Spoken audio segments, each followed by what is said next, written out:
Well, look, I was taking very, very, very strong ayahuasca this last time. So maybe a psilocybin trip, maybe a mild psilocybin trip would be equivalent to a mild ayahuasca trip. But a strong one, very different, dude. Very, very different. Do you get sick? Does everyone pretty much get sick? You know, at the risk of sounding arrogant, my body is quite clean. You know, I live a pretty clean lifestyle, and I personally believe that you get sick if you've abused your body with like drugs and stuff, and you have a very poor diet and heavy toxins. Yeah, heavy toxins. Yeah. I think ayahuasca, the first thing it does is it takes the human organism, and it goes, okay, I want to teach it these lessons, but it's not resonating at a high enough frequency. So first I have to get it to purge all this negative stuff out of it, you know? So I only kind of puked one time. But I know a friend of mine who was with me on this last trip, if you guys want to hear a cool story. Yeah. No, I don't want to hear a cool story. All right. So one of my best friends, no, he's not my best friend. He's my brother, Jan. I'm just going to tell it. I'm going to give you guys all the details because I know you'll appreciate it. You know, he's a jiu-jitsu guy, and he came with me on this trip to the jungle. And sometimes we'll be sitting on the mat at the academy in London. We'll be sitting on opposite ends. It won't be sparring time for us. Other people will be sparring. We'll be waiting our turn, and Jan and I will just catch eyes, and we'll just shake our heads and burst out laughing because what we fucking went through in that jungle, you know, it's just no one, unless you've done that, you cannot fucking understand, you know.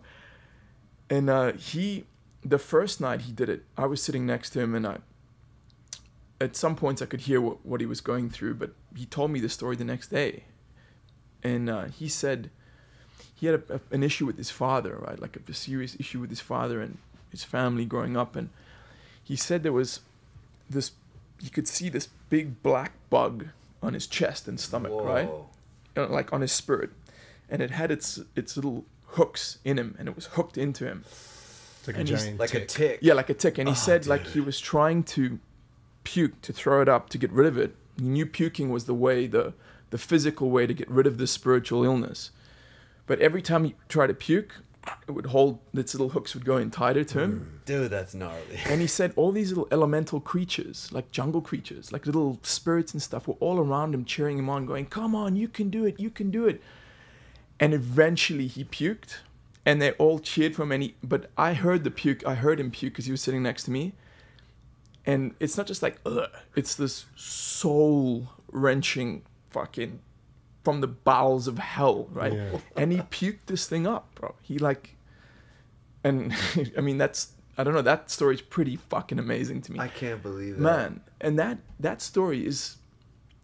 Every person who does strong ayahuasca will tell you a similar story. Maybe not with a bug and little creatures, but I mean, some people go to different dimensions and meet creatures in different dimensions. Some people are shown distant planets. Some people are shown.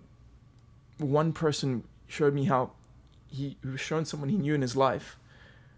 He was shown actually every person he had ever met in his life, and how spider webs of connection, spiritual connection, were linking all of them and everyone else on the planet. I mean, I could tell you 100 different stories like this about ayahuasca. It's such a powerful thing. You guys have to do it. I can't wait.